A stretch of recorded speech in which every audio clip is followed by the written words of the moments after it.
VPN, Centre Auto Multimarque, vente de véhicules neufs, 0 km et occasions récentes. Roulez malin, roulez moins cher.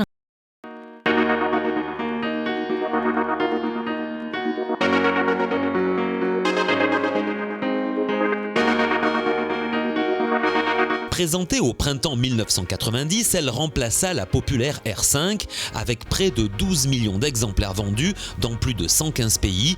Et 23 ans plus tard, voici à l'essai cette quatrième génération de Clio.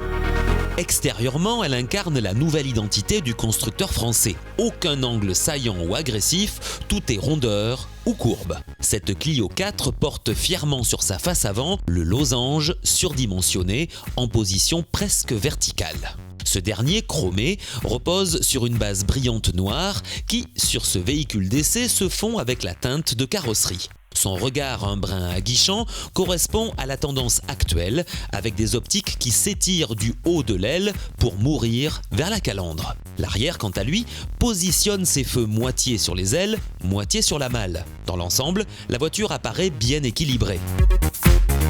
Que de chemin parcouru par la Clio, célèbre véhicule de la marque Renault. Depuis sa version numéro 1, nous en sommes à la numéro 4. Alors franchement, j'aime beaucoup l'évolution. Elle a su évoluer avec le temps, des lignes résolument modernes. Donc franchement, j'aime beaucoup. Bravo les designers. Ce que j'aime un petit peu moins, parce qu'il faut quand même aussi dire ce qu'on n'aime pas trop, ces feux à LED sont un petit peu trop rapprochés et du coup sur la route le look est un peu moins beau. J'aurais préféré qu'il soit vraiment aux extrémités, ça aurait donné un look un peu plus massif, un peu plus imposant. Et j'aime beaucoup aussi la poignée de porte qui disparaît dans la custode, qui donne une ligne parfaitement sobre et épurée au niveau de la porte arrière. Bien vu, c'est toujours sympa. Est-ce aussi attrayant à l'intérieur? À l'intérieur, le grand pare-brise très incliné apporte lumière et sensation de liberté. La planche de bord reçoit un écran tactile façon tablette de 18 cm. Le bloc d'instruments gomme l'aiguille du tachymètre pour laisser apparaître un affichage numérique pris en sandwich dans un ovale façon jumelle. Le style est plus bling-bling que BCBG en raison du mélange des genres et par l'abondance des différentes matières. À signaler, l'absence de glace électrique arrière, cela quelle que soit la finition choisie. Je suis très agréablement surpris à l'intérieur aussi parce que c'est très bien designé. Franchement, c'est un look très agréable, sobre, épuré, je dirais presque dépouillé, mais ce n'est pas péjoratif. Alors pourquoi dépouillé? Parce que, par exemple, toute la partie média est gérée de manière tactile. Il n'y a pas un seul bouton quasiment sur la planche de bord. C'est très agréable visuellement. Idem pour le volant. Uniquement quelques boutons pour le régulateur ou la sono. Très simple, très efficace. Franchement, c'est bien réussi. Le tableau de bord est très agréable à l'œil. C'est presque futuriste. Franchement, je suis ravi.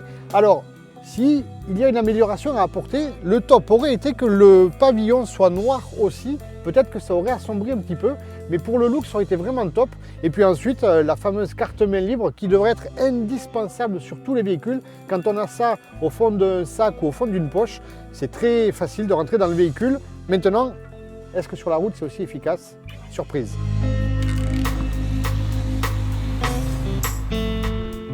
À l'utilisation, j'ai passé un agréable moment à l'intérieur de cette Clio, au volant plus précisément. Alors pourquoi? Tout simplement parce que je trouve que c'est très confortable pour une petite voiture, que je considère comme petite.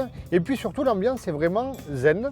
Ce style épuré dont je vous parlais tout à l'heure, moi ça me va à merveille. C'est un vrai régal, ça fonctionne très bien. L'écran tactile est très simple d'utilisation. Les diodes lumineuses là pour la climatisation, c'est très bien fait aussi, c'est de bon goût. Et au final, c'est très maniable. Franchement, un bon point. La direction assistée électrique au pilotage et à la gestion optimisée favorise une prise en main immédiate de la nouvelle Clio. Plus directe grâce à sa démultiplication réduite, 2,71 tours de butée à butée, elle améliore la maniabilité et le plaisir de conduite, particulièrement en ville. Le rayon de braquage entre trottoirs se situe à 10,6 m.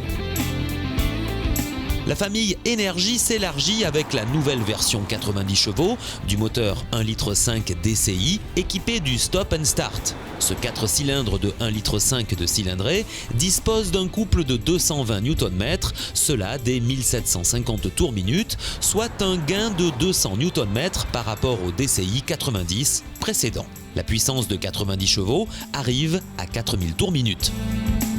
Pour l'ensemble moteur boîte de vitesse, alors le TDI 90 de notre essai est connu, archi connu, il remplit son rôle à merveille.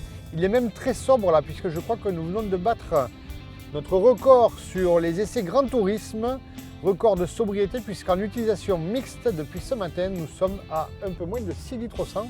Bravo! Le point rouge, le carton rouge plutôt, c'est pour la boîte de vitesse. Alors pas qu'elle soit désagréable, bien au contraire, mais c'est une boîte 5 vitesses, encore une fois, pour une utilisation mixte, et les véhicules sont de plus en plus polyvalents. C'est dommage de ne pas avoir une boîte 6. Je sais que ça coûte un peu plus cher sans doute, mais par contre au niveau bruit et consommation, on s'y retrouverait encore sur l'autoroute. Voilà, dommage. Sur ce, moi je continue ma balade, à plus tard. Cette Renault Clio 4 s'affermit dans son confort en accentuant son dynamisme. Elle se rapproche par son design de certaines coréennes. L'évolution est indéniable. Gamme Renault Clio à partir de 14 270 €. VPN, Centre Auto Multimarque, vente de véhicules neufs, 0 km et occasion récente. Roulez malin, roulez moins cher.